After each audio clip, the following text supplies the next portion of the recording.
Thanks for tuning in to The Rachel Hamm Show, where you'll find the inspiration, encouragement, and tools you've been craving. Be sure to hit subscribe and give this video a quick like. Now, here's Rachel. Hi, this is The Rachel Hamm Show. I'm Rachel Hamm, and today I'm going to have Kasey Kahl on. Kasey Kahl is somebody who I actually saw years ago on the show The Bachelorette. Yes, I do have a guilty pleasure, and it is that I watch The Bachelor and The Bachelorette. And that is a little bit embarrassing, but it's true. And so Kasey is someone who really was pretty well known at that time. It was actually, I think, 2009 or 2010, something like that, when he was on there. And he developed quite the reputation for some things that happened on that show. And it wasn't positive, and it really sent him into an interesting place where he received a lot of online just cruelty and I would say like online bullying and meanness. And I remember thinking at the time how intense that must have been for him. I didn't even really realize that he lived in my city at that time, but he does. He lives in Clovis, and he actually has become somebody who is doing amazing work. It's one of those situations where I feel like God used what the enemy meant for harm, and God used it for good.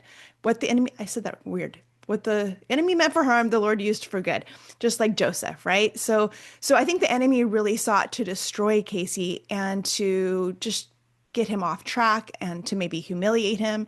And instead, the Lord has turned that around. He's done an amazing work in Kasey's life. And now Kasey has this voice and this platform, and he's using it for incredible things. Politically, we're on the same page about, I think, maybe everything. I don't know, a lot. And he's become a strong Christian man who is happily married with kids. But one of his children, his firstborn son, became autistic. And he has reasons why he believes his son became autistic. I'm sure you can imagine what they are. But because of censorship, I am going to refrain from saying that right now. So, after the situation that he believes caused his son to become autistic, he began an amazing organization, and it's called the bodybuilding. He already had the bodybuilding, and he was doing like kind of a medical spa. But after his son's diagnosis and all that he has been through with that process, his son is now 6. He started this amazing organization where he's helping families who have autistic children, and he's helping autistic children to actually heal and to receive amazing treatments that are relieving their pains, that are helping them to go from nonverbal to verbal, that are causing them to have peace and to be able to relax, to start giving eye contact to their family members. There's really a lot of amazing fruit coming from what Kasey's doing. And I wanted you to know about it, and I want to promote it, and I want to help him any way that I can, because I think it's just such a fantastic work that he's doing. So I wanted, and if you know of anyone who's autistic or any families who have autistic children or grandchildren, please, please, please send them this video. They are going to want to hear the information that we're going to share today in this interview, and they're going to want to maybe reach out and get the help that he's offering, because it's very unique. It's not like you can just go anywhere and get this kind of help. It's very unique services that he's offering, and they're seeing great results. So that is so exciting. So please welcome my guest today, Kasey Kahl. Do you pronounce your last name Kahl? Kale. Okay. Yeah, like the vegetable. Yeah, but it's spelled Kahl. Kahl, so it could be call for sure, but it's German. Really? Okay. Yeah, German. I think it's like German, Italian, something like that, something like weird. Okay. Well, just the spelling with the H, I thought maybe it Yeah. was like No. Iranian, but you look like There more could- Scandinavian kind of. There could be. I mean, like I said, that's a combination of things too. You know, I Yeah. don't really necessarily know. I need to go to the ancestry.com Yeah. type thing or something like that. Yeah. Okay. Okay. So did you grow up in Clovis? I did, born and raised. What school did you go to? What high school? I went to Clovis High. Okay. I won't hold that against you. Yeah, I know, right? Clovis West. Clovis West, Clovis right? West, yeah. Atta girl. What That's year did right. you graduate? 01. Okay. Mm-hmm. Okay. I know a few people from Clovis High, but I Yeah. think they were like 03. Yeah. But anyway. I knew a lot of people from Clovis West too. Yeah. Yeah, I lived near Clovis West. My parents were divorced, you know. And so my dad lived near Clovis West, and one of my good friends that lived across the street was Stephanie Caceres, and she was like a big soccer player, and so there was always rivalry. It was Mhm. just kind of funny because I was Clovis High and Clovis, I was in Clovis West territory, Yeah. and it was always like a fun, sometimes kind of crazy rivalry. Yeah. Yeah, Yeah, it was. It was super fun. it was. I love Clovis Unified in general. I love that they're not union. Well, That's fantastic. I know they have some things that are not good. We know that too. But I'm so glad, they're the largest district west of the Mississippi that is not union, yeah, which is positive. It's a yeah. positive It's a thing we can say it's a about. positive thing. Yeah, Yes. you live more access, the Yes. more direct access if you want it. And better education. I Yeah, mean, the education is far superior to Fresno Unified, like far superior. yeah. But anyway, Again, we don't have an education problem. That's not what's happening in California. yeah, well, we have lots of problems. Yeah. It's one That's of the a problems, different but conversation. Yeah, yes, it California is. itself is a conversation. Yeah. And the leadership that has been here and has been, damaging California for so long. I mean, it's insane. And now, has the ability to stop these mandates like some of these other states, the vaccination mandates for having to go to public school, and he's not. Yeah. That's one of my biggest things I advocate for is we need to end these mandates. He has the ability to save millions of babies Hmm. right now, from putting multiple vaccines But into their doesn't want to. bodies. Why? Doesn't want to Why? because he hates us. Well, I can give you a whole bunch of There's other lots reasons of too, but reasons. that might be one. I mean, I want to talk to his wife and I want to be like, listen, Mrs. Yeah. Newsom, Yeah. are your kids fully vaxxed? I think he is a sociopathic Yeah. narcissist that's very evil. I think she's worse than him. You I think really so? do. Oh, I think it's very unnatural for a woman to do some of the things she's done and support some of the things she's done Yeah. as a mom. As a mom. That's why I wanted, that's why, It's real. okay, so that's genuinely why I'm in my head, in my brain, because I know moms and their guts and their instincts. And so I want to ask her, what is your instinct? Do Yeah. you really think putting 6 and 7 of these poisons into I want to watch you do it. Yeah. I want to watch you put 6 of the same poisons that went to my son at 6 months. I want to watch you do it to your baby right now. Right. How about that? Right. How about that energy? No. Do you think she'd do it? No. I want to, No. that's a great thing. Actually, that's my next video. I genuinely want to ask Mrs. Newsom herself to inject her babies with the same amount of poisons that I had to do my son, and let's see the reaction. Let's see what happens all at once. You trust it, right? I bet you would not do it, but we're gonna get all to that in a minute. But first, I want I know, I get crazy. get back up a little bit, and let's talk about your childhood. What was your childhood like? Your parents were divorced. How old were you when they divorced? About 7, 8, I think. Okay. Okay. Yeah. So pretty young. Um, so did your parents remarry or were you Yeah, my step-parent? my dad remarried to the woman that he cheated on my mom with. Mhm. And it's definitely a different dynamic and definitely, an interesting way to grow up, having to go to another home every other week, Yeah. and mind you, I have to grow up at this point on my own. My dad's working, Mhm. my mom's working, trying to support herself, God bless her, Mhm.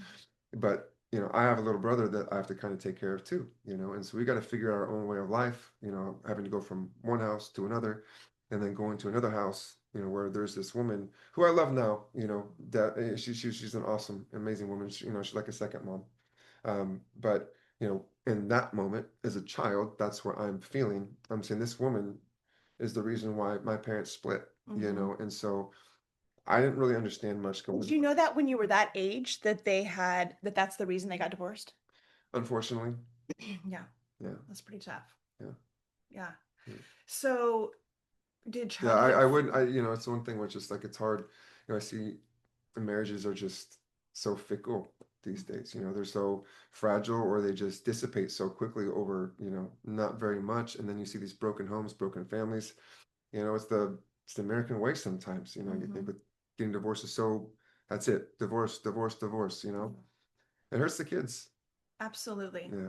And Imagine being special needs, parents that which split. the stress they are put under then I would think also cause marriage problems. And so then It's that's like the biggest cause of marital problems. is And special needs. yeah, it is, even my own marriage was tested multiple times, probably will be tested. Yeah. It is not easy to facilitate some of these emotions. And, I really had to learn to adapt and to, compartmentalize my crazy, Mhm.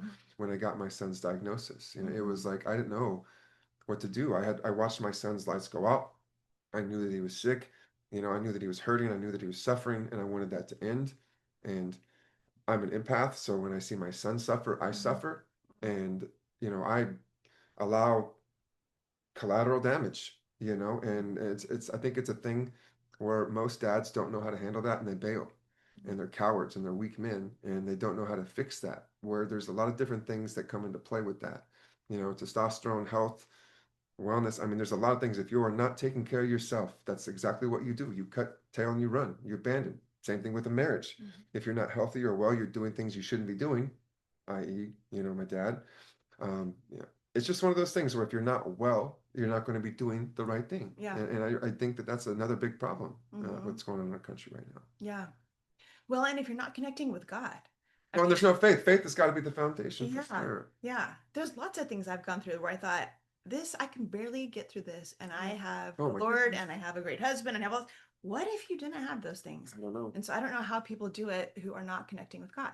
Now I definitely had to do that. Or I would not be here. I wouldn't even be in this. I wouldn't even be in this room right now. Like if it weren't for that. So you were raised somewhat with faith. Your mom was a Christian, is that Yeah. right? Okay. Yeah, my grandma was pretty much my angel. She was always looking out for me. She was like my protector. And, when my mom couldn't be as much, my dad couldn't be as much, my grandma was there, And she was a strong Christian? She was the strongest Christian. Okay. She was the Charlie Kirk of like, you are not going to break that woman's faith. She is not going to miss a day on Sunday. Yeah. That woman was an angel, and I miss her every day of my life. So did she take you to church with her, or? I mean, my mom, we went as a family. We started going to a really big, very big church that I didn't really care for. As in that day of age, I wasn't very social. I didn't know how to be social. I was having to take care of myself and my brother, and I just didn't really know how to engage in social activity. My mom was busy, my dad was busy. I didn't really know. I was playing video games or I was trying to play sports and trying to learn, but I couldn't really connect with other people. I got bullied in high school. It's one of those things where I just couldn't, I couldn't connect, I guess, like I can now, where maybe I had a little bit of autism too, and I had a little bit of autism, but I think that's a very normal thing in today's world too. So was your struggle to connect and being bullied part of what maybe led you to decide to pursue going on to the Bachelorette and like having that life where it would maybe offer you something that you feel like you were lacking? Yeah, that's a very good analysis. I feel like the TV show was something that would make me feel like I was somebody, like I could be somebody where I didn't feel like I was anybody, growing up. Like I wasn't seen, I wasn't heard, and I didn't have a voice, and I started to evolve into myself and try to act like I was somebody, or, I'd go out to the bar, buy drinks for everybody that I probably shouldn't be doing, going to the clubs, buying bottle service, acting like a clown, and doing things that I could have done so differently back in those days, um, trying to be something that I'm not, that will turn you into exactly what you're trying not to be. And then, you get introduced to this big reality TV show that you think is, oh, I'm going to find love on TV. How old were you? I think it was 26, 25. Okay. Yeah. What was the process like of getting onto that show? How did that? Did you do it or did someone else apply No, for you? my sister didn't think I can get a girlfriend in real life anymore, so she applied for me. Wait, so you have a sister too? I've got three sisters. Yeah, a brother and three sisters. Oh, three stepsisters that I love, that I call my sister. I mean, they're not even, the step doesn't even come to my mind. Yeah. So she applied for you? Yeah, she did online somehow. They called me. They called me like 3 times, like over the course of every day for like 2 weeks, because I kept hanging up on them. I thought it was a joke. I was like, oh, blah, blah, blah. This is the cast for The Bachelor. We'd love to get you on a show. We want to fly you out to LA and do all these interviews. I'm like, whatever, hung up. Then they finally said, no, your sister, Whitney, she literally applied for you online. I'm like, oh, all right. So what do you want me to do? Like, all right. Yeah. And then 6 months of this grueling, like, psychological process, this physical process. 6 months.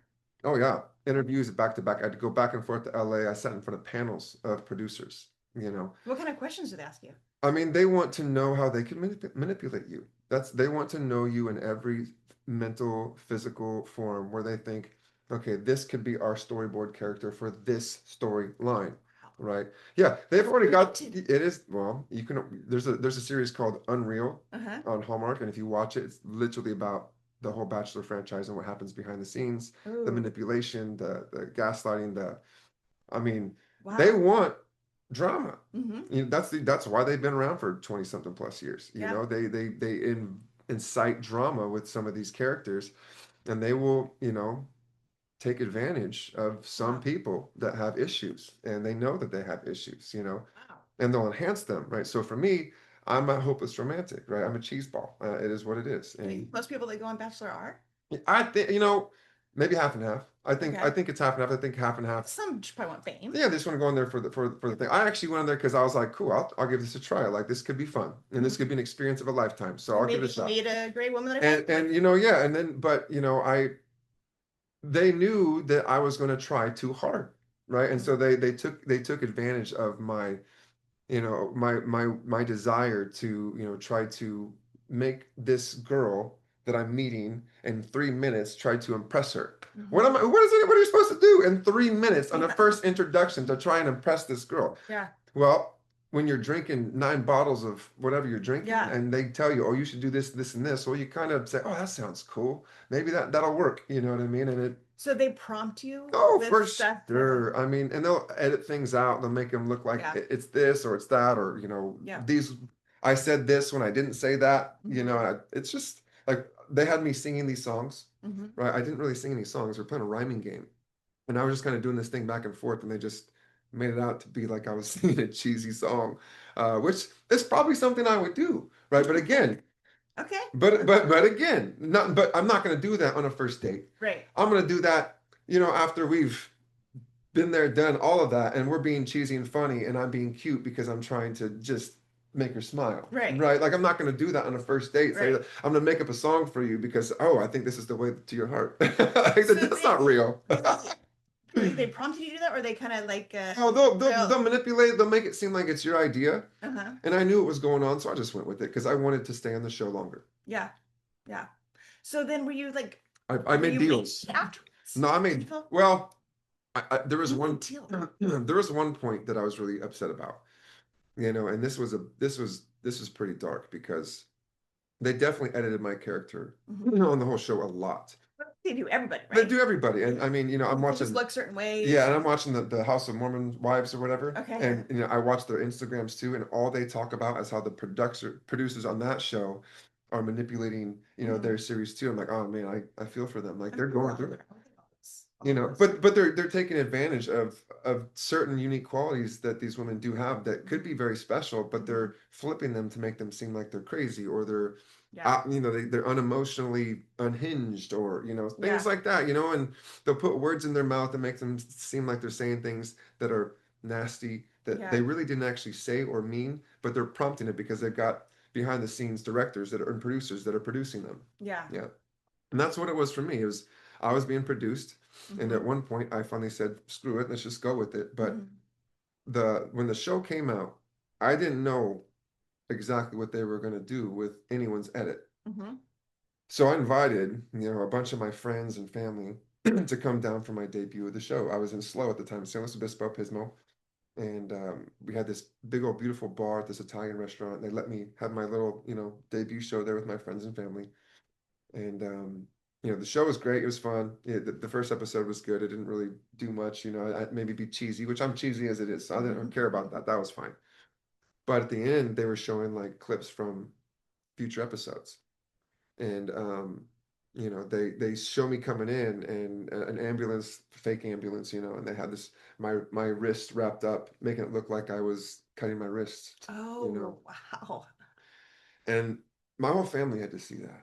Wow. And it was just a tattoo that I Right. had already had an idea and a notion that I was going to do before I even did the show. That's a whole different conversation. But again, I had to watch that with my friends and family, and it was very embarrassing. And I think that took a pretty tough emotional toll on me to where I still had to now prove that I wasn't some crazy person from The Bachelor. I needed to show people that no, I'm actually just a really nice, good, great guy, that just wants to have fun and be a goofball with everybody. And you lose this sense of who you are.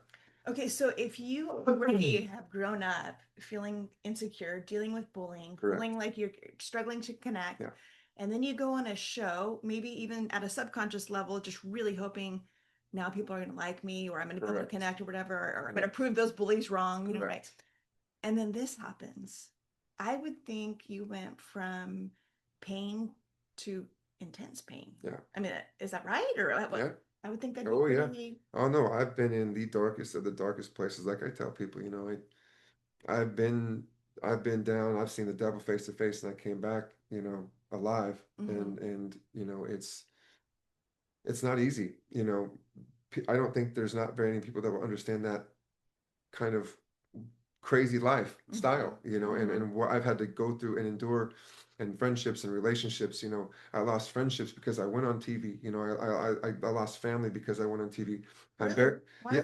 What? I feel like, you know, because some of the things just were too embarrassing, you know. And Really? I kept going, like it wasn't even embarrassing to me. I mean, when I watch back, I laugh, you know. Well, but if they're friends and family, like, Yeah, good grief. I'm yeah. so sorry. But then again, again, I also wasn't myself either. So I have to take accountability that I really wasn't the best version of myself mentally. You know, At that time here in your at life, you think? that no, at that time, emotionally, Mhm. mentally, no, I was checked out. I mean, I was with my girlfriend Vienna at that time, Mhm. and I mean, Who doesn't seem like the most stable person. you know, And I know we don't no, want to talk bad about him, but in no, that, no, no. but I will tell you, Vienna is a sweetheart, okay. and she got a bad rap from a lot of people, and you know, the only reason we didn't work out was we just were definitely not meant to be, you know. And we both had our tumultuous ups and downs, but being in that spotlight and Mhm. being manipulated. I mean, we went on to the bachelor pad, you know, and Mhm. together as a couple, and we went on this show with her ex-boyfriend, which I explicitly said I did not want to have to deal with. Right. And they did it anyways. And the first thing that this cast and production tries to do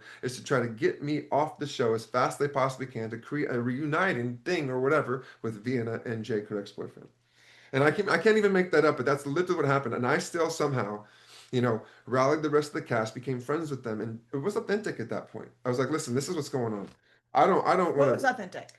I started just being real with the rest of the castmates. Like, Okay. you know, I didn't want to put on a show at that point. I was like, dude, I don't really like this situation. What do I got to do to get him off the show? Like, I just was like, I Yeah. need your guys' help. Yeah. Like, I need you guys. Like, you know, and Michelle Money and Stagliano, like Holly and Blake. I mean, I'll never forget. Like, they backed me. Mm-hmm. Like these from this show, they had my back, Mm-hmm. and I'll never forget that. And you know, me and Vienna were kind of going through some things too at that point, Mm-hmm. and so it was already hard as it was. But now I have to go have these conversations with this dude that Yeah. is my girlfriend's ex, and we're on a TV show together Right. with producers, you know, baiting So, you and how they, so like when I said Vienna didn't seem like the most stable person, because it's because that's how they that's made how it they look. portrayed her. Yeah.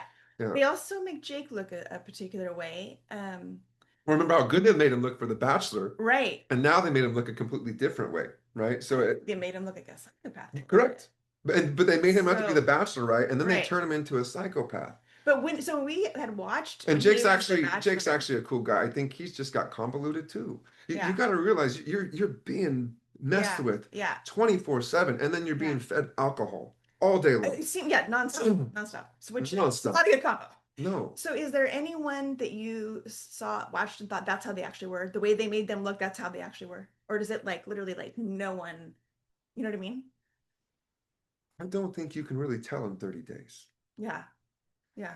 I met some of the greatest friends from those shows and some of the greatest people. I lost some friends from that show. That's a whole different conversation that I'm not getting into today, but you can search. I mean, there's just some of the things that have happened from that. You can watch, you know, the Unreal documentary. I call it a documentary, but it's a show, but it really Yeah. tells you all the stories you need to know about. Where do you watch it? What platform? I think it's on Netflix, it's on Hallmark, whatever's Hallmark, Fubu, whatever those apps are, but it's a really good series, and Yeah. I enjoy it because I'm like, dude, that happened, that happened, that happened. Whoa, Yeah. that's crazy. That was that guy, that was that girl, you know. But Hmm. they will edit to you to however they want to edit to you. And you know, when we were doing kind of all the bachelor pad tours across the country with a bunch of the guys and a bunch of the girls, and we were all partying and hooking up and doing all the things, you know. I met Vienna, and I didn't meet the Vienna that I met on TV. I met this hurt. She had her heart broken, and she had just gotten out of a relationship, and you With know, Jake. no, this is Or with a different guy, and you know, she was upset at the party, and you know, here I come, got to be Superman, you know, I got to be Enneagram Captain too. America. Yeah, I know. Gotta help. Yeah. Mhm. That is the bane. That is where I struggle Mhm. because if I will always, I can't help it. Yeah. I'm an empath, and if I feel hurt, I will feel it, which is why I feel so much with my son. But I will feel it, and I will want to help it. Mhm. And if I can't help it, it makes me crazy. Yeah. It's weird, Yeah. and that's my craziness. That is my crazy part inside of me that I can't seem to fix, but I can compartmentalize. Yeah. I have to You can get healthier in compartmentalize my it. You can get crazy. healthier in it. Yeah. Yeah, Yeah. And learn. So like I have a little bit of a, I would say an empath thing too. yeah, And I had to learn how to put walls up. yeah. Because I don't want to especially like go to Walmart and feel everything everybody I'm walking by. Girl, that is It's 100% really a problem. I don't like going to grocery stores. That's my wife. I do not like going out Yes. because I will absorb people's energy. Yes. Yes. And I'm very picky about like, I'll go somewhere and it's like I can feel this and that and that, and I have to. It's like I gotta I go. can't even enjoy myself if I stay here. And people joke with me about it because I always say I have my groceries delivered from Walmart because I want the Walmart prices without the Walmart You know what's experience. crazy? I didn't know that it was energy until I had my son. Mm. I always thought it was Which just makes anxiety. sense because he's nonverbal. So, I always thought it was just me being anxiety, so I mhm. masked it by drinking when I went out. Mm, I had to drink socially. I couldn't be out sober. mm, I didn't get always like crazy messed up. Fortunately, I never got into drugs, but I drank because I felt anxious, and makes sense. I still feel that way when I go out. I just don't. I don't. I barely drink anymore, but like Mhm, I've controlled it now. mhm, But back then I had to have a drink to be in public, and the reason was because I felt that energy from everybody else. mhm. Whereas now, if I feel it, I'm just out. Yes. Like my son is the same way. If he Mhm, don't like you, and if he don't want to be around you, mhm. he can't talk, but he can feel you like I can feel you. And Interesting. that's a gift that I know that I gave him, and he will let me know, and we're out as fast as possible because he will not tolerate it. Okay, that's fascinating. But also, what's interesting is when I met you, So, you said something about my I energy, did. I and That's right. but you know what's weird about it? I was thinking the same thing about you. Yep. I'm like, ooh, I can Yeah. his energy is really, and then Yes. you said to me, I, oh my God, that's so I thought, oh, you get yep. it. I do. I You get really that. do. You can feel. And once you do, you can't unfeel that. Mhm, And when you recognize it, it really is something that I don't know. It evolves you. yeah. There's a certain, I don't know, confidence when you can really feel someone else's energy and Hmm. know, hey, I want this person around, right? Hmm. Where Or I I don't. was not, or I don't, which I was not, I didn't used to be as discerning. And now Hmm. I have to be with who Yep. I help Hmm. because I would help everybody and anybody. Hmm. And now I have to be more discerning to do that, Yep. and now I've shifted that towards our babies. Yeah. Especially because, you know, the enemy knows that your weakness Mm, and your strength are both that you want to help people, mm. right? So he's going to Preach want to that. wear you out Oh, in girl. you to help people. So the discernment is so important for someone like you Yeah. to be able to know, Lord, are you asking me to help this person or not? And if Yeah. you're not, I release them to whoever you do have to help them because I mean it's someone else's thing. It's not my thing. Yeah. But you can give them over to God Yeah. and move on in peace, not feel guilty about not helping. That is a problem too, for sure. Yeah. You know. But you're gonna get better at it. I actually am now. I think in today's age, I've really kind of evolved, thanks to peptide therapy, taking care of myself, doing the things Hmm. that we do that I've done so much research on, for Hmm. my son and for our community and the things that I do for health and wellness. Yeah. Um, I feel like I am in the best place I've ever been, Yeah. mentally, emotionally, spiritually, and I'm exhausted. And I Okay. am, and my fight, and you know how much I fight. Hmm. And on top of everything else that I do, nonprofit, kiddos, business, health and wellness, community, I'm very tired. Hmm. I'm exhausted, and I'm tired because I'm not getting the eyes and the support that we should be getting for what we are doing for the kids with autism. And that's why I'm tired. I'm just it's a big fight. Hmm. And it's exhausting because sometimes I do feel like I'm just doing it on my own, Hmm. with the team that we have, you know. Um, Hmm. Makes me want to open up a Somalian daycare. Hmm. Just Hmm. kidding.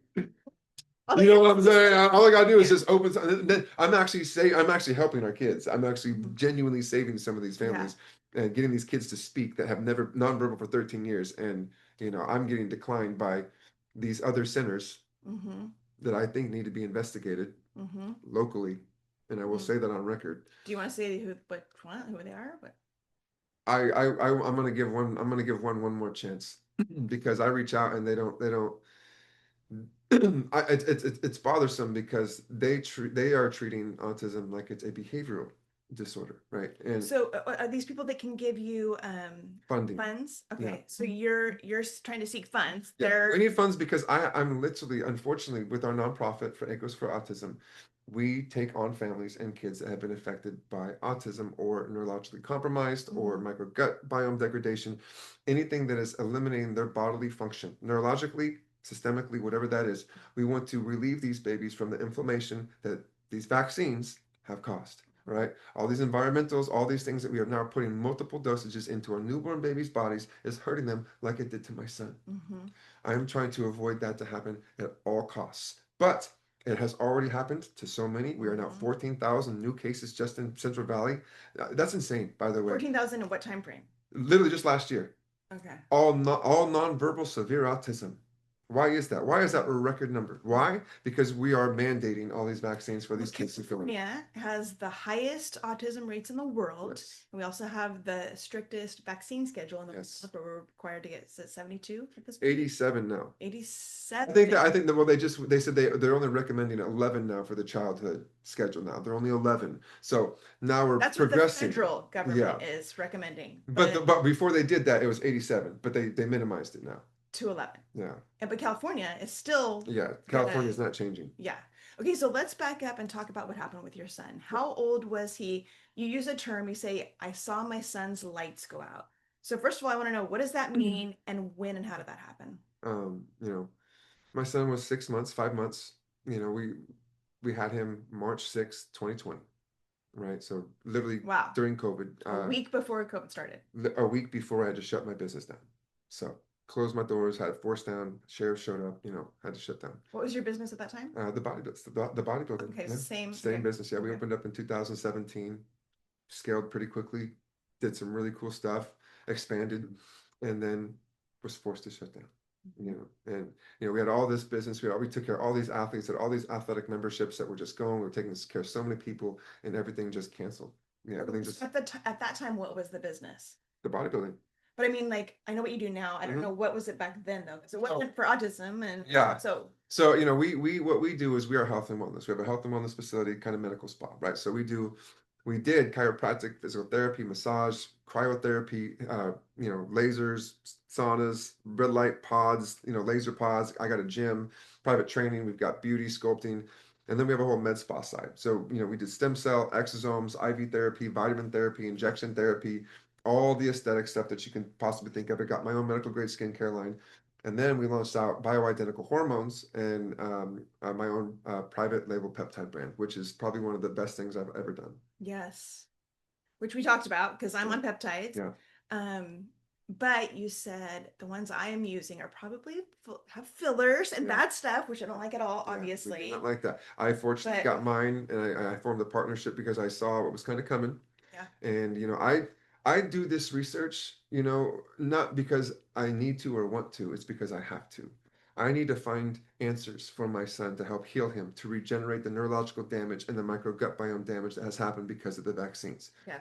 I have to eliminate the inflammation in his body to heal so he can not wear diapers and so he can say, I love you, Daddy, someday, which is all that I'm trying to do and trying to prevent this to happen from any of these kids that are out there. That is all that I'm trying to do.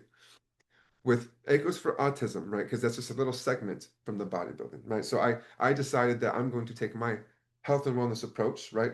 Studying all of this on regenerative therapy with peptides. I white labeled my own brand. I partnered with an FDA-approved pharmacy here in California, not from Mexico, not from cheap China stuff. This is real, pure peptide therapy, and it's amazing, by the way. I mean, it is healing so many things that I can't even get into, but also for what it's doing for our kiddos that have been affected by autism. I mean, we're making case studies on this, so I'm telling you, we're gonna drop some bombs. How exciting! But I took that same approach with I want to take the bad out of the body and put the good in, right? So with saunas, chiropractic, physical therapy, we want to heal the body naturally, vitamin therapy, IV therapy, put good in, peptide therapy, put good in, and then sweat all the bad stuff, right? So everything that Big Pharma would hate. Yeah, that's me. Absolutely, because you're actually bringing healing, yes, actually bringing solutions. The root level, Yes. right? To where we are finding what are the causations, Hmm. why are you feeling like this? We're having conversations with you, Hmm. we're talking to you, we're Hmm. hearing you, we're understanding your body, and we're not just treating you like a protocol. You're Hmm. not just someone that's going to be a number that says, oh, you need to take this pill or this medicine or this, and this. No. Honestly, there's so many answers and through peptide therapy and regenerative therapy and just natural vitamin therapy that can help you in so many different ways Yeah. that you'll never have to see a doctor for the rest of your life. And you'll never have to be told that you need a steroid or a pellet or a pill or a poison or a needle. You don't need any of that. In fact, you really don't even need peptide therapy if you really want to get down to it because the peptides are already in your body, right? You already make these. Hmm. We're just adding more to it to speed up a very cellular process to Hmm. reverse your aging and make you feel good. I got some things that will blow your mind. Motsi, that's a whole different conversation. But Okay, so let's go back to March yeah, I know of March 6th. 2020. So you're doing this Yeah, business. Sounds like an amazing business. It's yeah, going well. You have to shut your doors and you have a week-old baby yeah. who's healthy. He's very healthy at Healthy, this point. thriving. Okay. He's laughing, he's smiling. You know, we're 5 months into his new. We're sequestered, and it's probably some of the best times that we have because I'm get with my baby. You know, Yeah. and then, I mean, then hell broke loose. You know, So tell me specifically what happened and how you knew his lights went out. so he goes and get his 5 months, and we asked the doctor specifically, what about the links to autism? Dr. Van Beaver, right? This man, I'm not even going to go into this because he owes my son not just an apology but justice, and there's so much more behind that. But we asked him specifically, what Mhm. about the connections to autism? Why are we doing so many at once? Why can't we spread them out? That day, what shots was he getting? Do you remember? Yeah, it's like all the I have his little thing. It's like it was 6 vaccines all in at one time, like the mRNA, the MMR, it had B, yeah, measles, yes, mumps, all the rubella. things, every possible thing that you can have at 6 months that you're allowed to have at 6 months, he was given. And we literally said, why? Mm-hmm. Why are we doing this all at once? We don't even need some of these things. He said, oh, it's perfectly safe and effective. Well, he never did his research. He never understood what was in these ingredients because if he did research, he would know all the poisons that were in all of these vaccines Mm-hmm. that if I were to take all these said ingredients and spoon feed Dr. Van Beaver with these same ingredients, he would die and Mm-hmm. I would go to jail for murder. But no, he just injected my son with 6 of them all at once. And then that's when the So, regression starts to happen. so at that point, he's happy, he's healthy, he's Yeah, smiling. You go in, you get all these shots. How yeah, quickly did you see a change? immediately, Like immediately. within the hour? Yeah, Oh my gosh. 104, 105 temp. Oh my And he gosh. was just sick. Mm. And the guilt.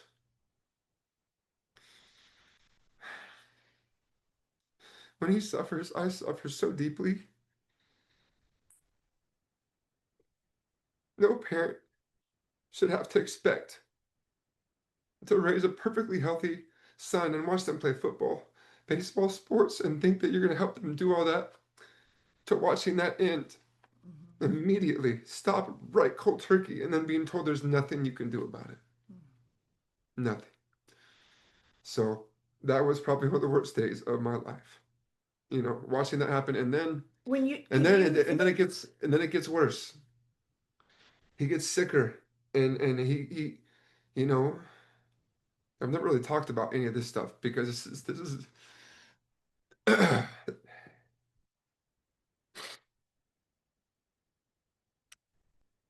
it tears apart marriages because you can't understand why this happened because you're being told that couldn't possibly be the mm-hmm. culprit of it. No, there's no way.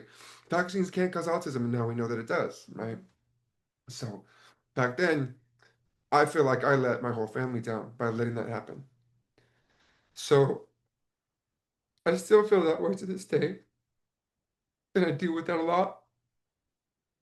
But God bless my wife, I wasn't the best. I was angry, and it was a lot to handle, and you know, I would just recluse myself. I didn't want to talk to anybody. I was in this funky depression. I ended up having a gun to my head at 2021.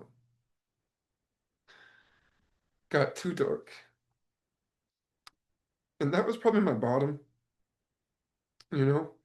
And thank God for Dr. Jen, who ironically was my therapist. Mm-hmm. Um, on the VH1 show that I did, which is probably the most real show that I did, you know, because it was a show about, couples therapy and learning about yourself. And, Dr. Jen saved me, like truly, because no one else was there for me at that point, and no one else really could be, you Mm-hmm. know. When you hit a certain dark place of Mm-hmm. depression, you don't even see it coming, Mm-hmm. and that's how I relate to so many people. And I see them, I want to help them because I know how, and I know how to now because of what I had to do for myself during the most darkest times Mm-hmm. of my life. And I somehow came out of it, still, together with my family, stronger than ever, with a bond that can't be broken ever, on the foundation of faith and God, um, that tested every boundary of my limits, and I was able to overcome them, and I'm proud of myself for that. And now I'm a much better version of myself than I ever could have been. Mm-hmm. And I don't have to prove it to anybody. Mm-hmm. Mm-hmm. Amen. Amen. Because people see it. The proof's in the pudding. It is. And if you and that's the one thing that people always ask. Like, so what's your best advice? Like, dude, the best thing that I could tell you is be authentic. People see through the bullshit. Mm-hmm. If you're authentic, people will not just buy into what you're doing, but they'll support you. Mm-hmm. And I think that's when I really found, who I really was as a man. Just be yourself. Be authentic. Be authentic to your family. Be authentic to the people that are around you. Be authentic to yourself. And then you never have to worry about being depressed because you know who you are and you're confident in who you are. But you can't always do that if you're unhealthy. Again, I can't stress this enough. I was so unhealthy. I lost 40 something pounds. Like it was bad. I was sucked up like a little stick. And I mean, it was terrible. I mean, I never want to go back to that place. So what kept you from killing yourself? Well, you know, I don't know that day. Um, I think I knew at the end of it that I wouldn't go through with it, you know. I think deep down I knew that, and I think I wanted help, and I wasn't getting it from the people that I needed it the most from. And probably a fault of my own, of course, and I'm not even talking about my wife, I'm just talking about friends and family. This is COVID. I Mm-hmm. had no friends or Yeah, family at this it time. was a weird time. It wasn't, it just, we're just now starting to recover. Our business was just now starting to recover, and I couldn't handle certain things. My best friend from 20 years, my chiropractor just embezzled $150,000 from me, literally behind my back without me knowing. And then when I call him out on it, he says, "Oh, I was just trying to find a way to pay you back because he owed me money, from a long time, from his staff, from other people." There's just a whole different conversation, but that happened right then. And I mean, I had everything thrown at me, All at once. every single thing. And that's why I say I feel like, God thinks I can handle a lot. Mm-hmm. And most people don't know any of it. And I mean, I can go into even deeper and darker crevices that I don't ever want to go back into. But, you know, I've crawled out of them all, and I became better for it. And I didn't know that I could. I didn't think that there was going to be an opportunity to, because I thought my life was over. I let my son down. I let my family down. I let him get hurt for as a parent, you're supposed to protect your kids. Yeah, but I don't totally understand that because obviously you had no idea Yeah. that those vaccines were going to harm him. So how did you let it Did, go? did, and my heart Oh, and my stomach, that's what you feel like, that you knew and went against it. and all these moms, I give Mhm. them so much credit. I meet so many, and with the families that we treat at Mhm. EcoSyn, their mom guts are so special. They're so right. They're right every time. And all these women I talk to, they all know. They're like, we knew to never put those things in. We shouldn't, Mhm. and we still allowed it to happen. Because there's so much pressure from the Again, doctors and but also if this doesn't happen, mhm. if I don't take accountability for what happened to my son, then I don't fight for the healing that he deserves. Yeah, that makes sense. If you felt in your gut like something wasn't right, I can see why you feel that way. Yeah. I told you what happened with me. Yes, My just as dark. my youngest son. Well, I mean, I had that gut feeling and told my doctor I have Yeah. a bad feeling, and he said, then let's not do it. Yeah.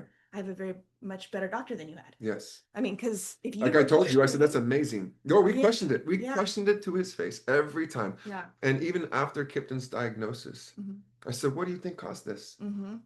Oh, this is just genetic or, something like that. Do you see me, me and my wife? We literally have a health and wellness spa. Like we are Yeah. literally take care Yeah. of ourselves. We don't do anything bad to ourselves. So I don't know what you're talking about genetic. How is this genetic? Oh, I go, Doc, this is from the vaccines you gave him. Mm-hmm. Oh, that's impossible. That's impossible. That's not impossible. Why would you say it's impossible? They never want to give you a logical reason. Yeah. And so that's how I know that, they don't actually care. They never cared. You had a doctor that did. Yeah. I bet you was an older doctor too. Yeah. Yep. You know why? It's because they've seen all this stuff transpire before their eyes. All these younger new doctors, they're just doing what they're told to do. They're protocol driven. Oh, you do this, this, and this for this. This is safe and effective. This And is safe and effective. They make a lot of money. No, they make That's so how much they make money. kickbacks. Yeah. They But make so not much all. money. I know that there's a lot of doctors that really do care and are And you know what the trying to crazy figure out part what to is? do. I do genuinely think there's a lot of good doctors out there Yeah. that actually think some of these things work. Yeah. But if they actually did the research on their own, they would realize they are not efficient and they are not safe, and they've never even been safely or properly tested on our babies. I know. They don't even Think with that for a second, because I think people probably think Yeah. that vaccines have been tested and all these childhood, especially vaccines. We know the COVID vaccine was warp speed, right? But the other ones they assume probably have gone through lots of trials. Yeah. So speak to that. No. What's the truth about that? None of these childhood vaccines have ever been properly tested with a dual placebo blind test. So you're supposed to test this in a certain atmosphere and environment with a multitude of spectrum of kids. Yeah. With placebo effects and different types of, medicines or different things. And then whatever you're trialing on, right, whatever the case study is on, right, you have to do all these case studies and figure out if this is going to be safe and effective on babies or on our kids. Or they did it for adults, but not for any children. So we have no idea if it's safe and effective for children. No clue. No one out there has any idea. So you can't say that they are, which is why now the FDA and the CDC has now retracted all their statements that you cannot say vaccines do not cause autism. Yeah. Because they do. And all you really need to know, if you are logical and you really want to look past the bullshit, no child in this world has ever regressed like my son did into nonverbal severe autism without a vaccine or antibiotic. Yet millions like my son have because of a vaccine or pill. So why are we still having this conversation? This is a fact. Oh, and I've talked to so many moms about their autistic children, and it will always be the same thing. It's the same story over. They got these vaccines, immediately got very sick, completely regressed, blah blah. I mean, it's the same. Hold on. I will tell you, some parents and some families, they still don't know until they come meet me and they come to my facility and then we start walking through their evaluation, their paperwork and their intake and their forms, and then we start asking them, is your son fully vaxxed? Is your daughter fully vaxxed? Oh yeah, of course. Are you continuing to vax them? Oh yeah, of course. I'm going to stop you right there. And then I rock their whole world. They actually genuinely believe putting 6 to 7 to 8 vaccines in your newborn baby's body at once is safe and effective. They actually think that. A lot of people are trained, and maybe even it's kind of their natural way of being in the world, to just trust, to trust authorities, to trust doctors. So we did. See, and I'm very distrusting. So I don't know. I know. It served me well in some ways. In some ways, it's a problem. But so it's interesting how people are just inclined to just trust, instead of putting 2 and 2 together, even when the facts seem maybe pretty obvious, but they actually override what they see with their eyes.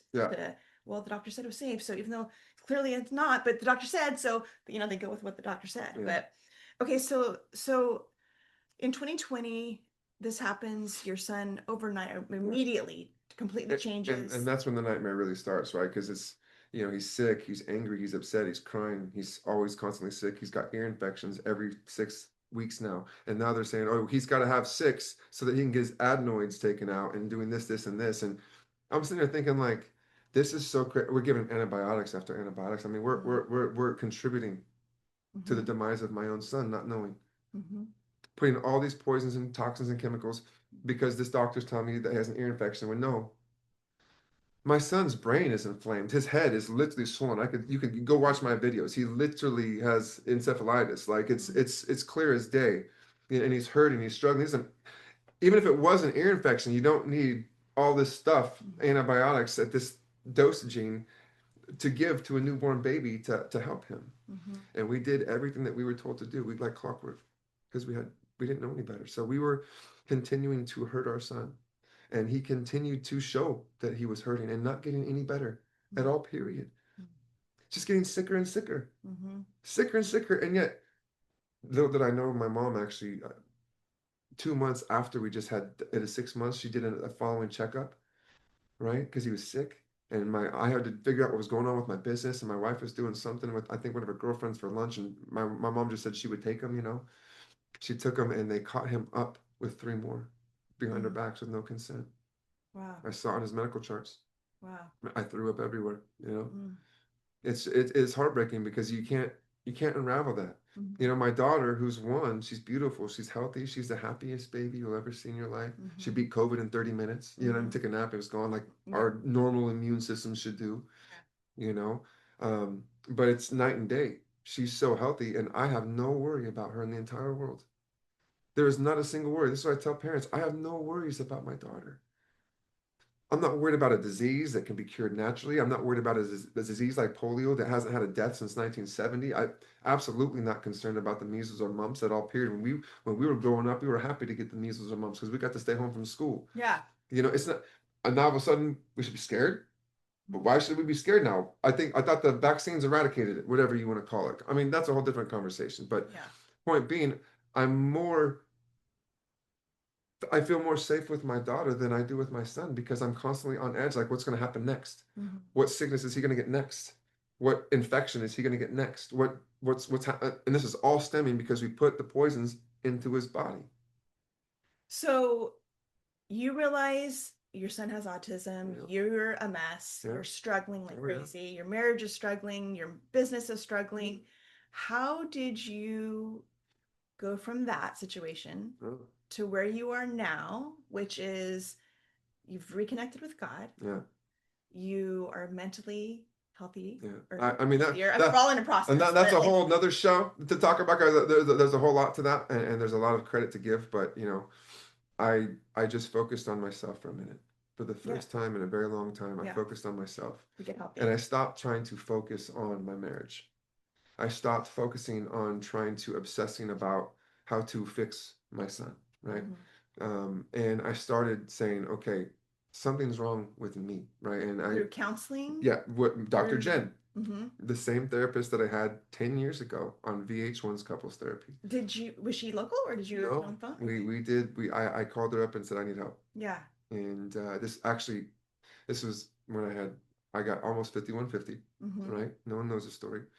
And you know, no one came to my rescue. You know, I had two friends that ended up showing up I loved them to death. Destin and Shannon, they could have saved my life. I don't know. You know what I mean? They showed up the second that I was struggling and I didn't know what I was going to do. Mm-hmm. But I had another therapist at that time, and she was a disgrace to be a therapist. A lot of therapists It was a couples are therapist, and she was absolutely biased and terrible. And Mhm. it was bad. Yeah. It was really bad. And she pushed me to this point.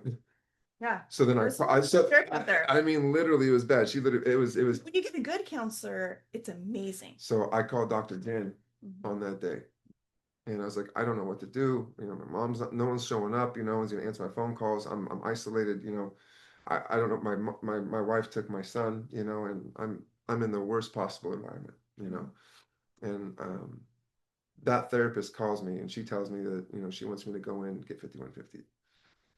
I don't know what. The marriage counselor. Yeah. Okay. Mm-hmm. I don't know what got into me to call Dr. Jim, but I didn't. She answered my phone. Well, don't you think the Holy Spirit? Well, I had to be the Holy Spirit at that point. Yeah. I can assure you that much. Yeah. She took my call and she talked me off a ledge, and then we proceeded to do counseling for the next I don't know, months, if not a Praise year. Thanks, And Dr. Jen. yeah, Dr. Jen, Mhm. I love you so much. Mhm. And my wife loves you too. And, you know, she actually started doing some couples therapy with us too. And, Mhm. you know, we've grown so strong. You know, it's crazy how much different, you know, I've changed as a man, you know, just that values and sees things differently. That sees marriage, it sees my kids, sees my son, sees my daughter, sees my business. You know, she's giving me, like, I don't know, my confidence, my swag. But she made sure that I got back into my faith, and, you know, I dove back in head first. You know, I started volunteering at So my Jen was church. a Christian, Dr. Jen? I don't know. But you said She did. She Interesting. yep. I couldn't tell you if she's Christian or not. And that's why I love her, because it was never a biased thing. It was, this is what you need to do. And so we worked through watching this other documentary, Dr. Stutz. And it's on Netflix. By the way, incredible docuseries with Jonah Hill. Dr. Stutz, you're amazing. Love you too. But you know, we were working all on a curriculum for my brain, you know, just to kind of rewire it and get out of this funk depression, because I didn't know how, you know, on my own. And you know, once I started realizing, you know, what I was doing, not just to myself, but to my family and to my business, I wasn't paying attention because I was hurting, you know. And when you're hurting, dude, God, that's when you could lose everything. And this is when I tell people, like, man, if you're unhealthy, come see me, because, you know, there's so much more to it than just mental, emotional. It's also physical. You know, you need to be in a very good state to be in a good mental state, you know. And I always said that, you know, our bodies are a direct reflection of our brains and our hearts. And if these are in bad places, then so will our bodies, and it will be to our demise. And so, you know, I don't know. I'm forever grateful for Dr. Jen on that day, but she opened up my pathways of healing and allowed me to heal from childhood trauma. And I still have a lot of that left, and there's still some more of that that plays into my everyday life too. But you know, I've walked through a lot of that and got through some of the trauma from being on reality TV and having all of this stigma and all these different, you know, being mocked, being ridiculed, being made fun of, and just like in high school, you know, it's not always been fun for me, you know. And it's I always look like I got a smile on my face, but you know, sometimes we all struggle, you know.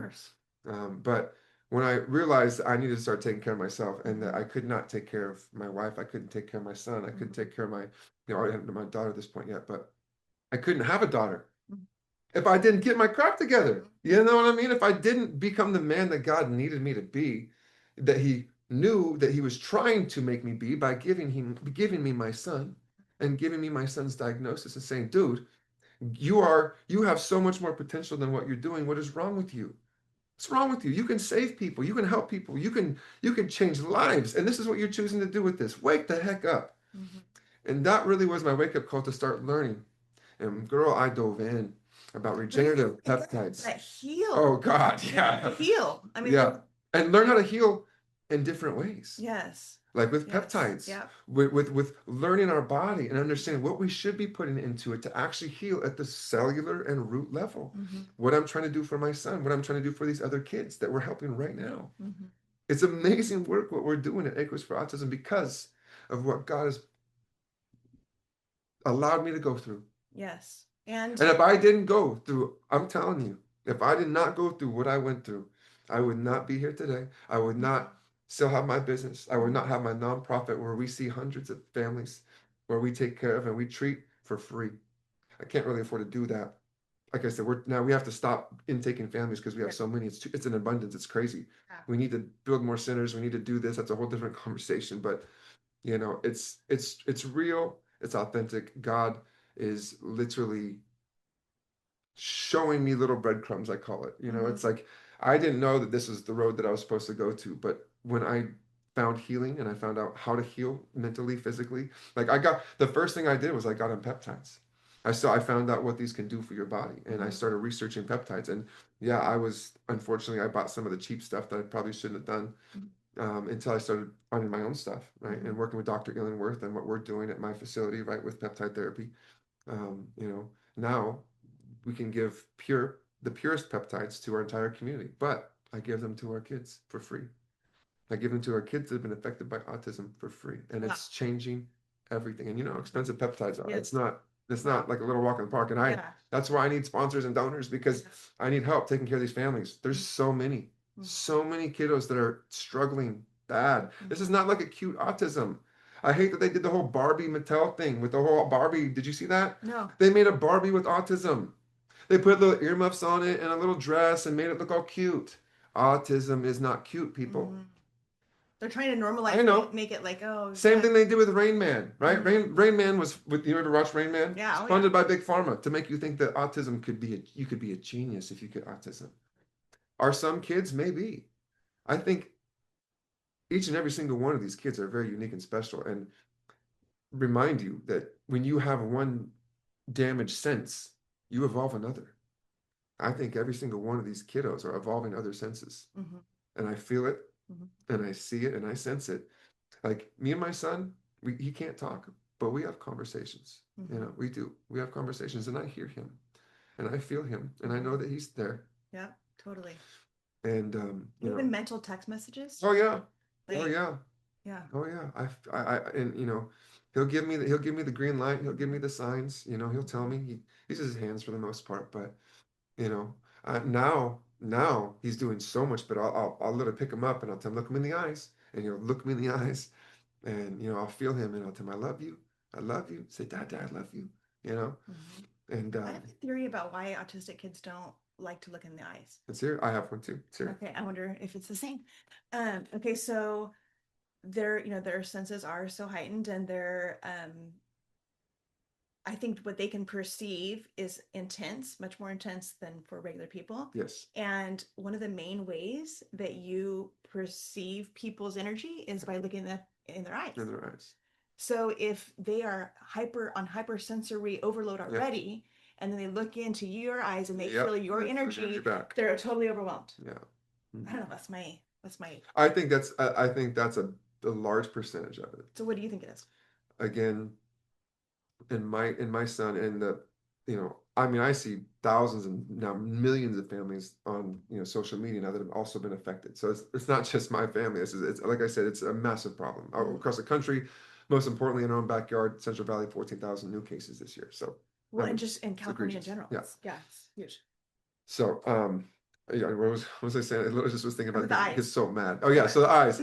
So again, I think it spirals from there. They have a lot of sensory overload, and with a vaccine injury, a neurological compromise creates this spike every once in a while to where it's like it hurts. It literally hurts them, and so there's pressure in their brain, pressure in the front part of here, and so if they look and they feel that energy, that's too much. It's too much, and they don't want to do that. I also just think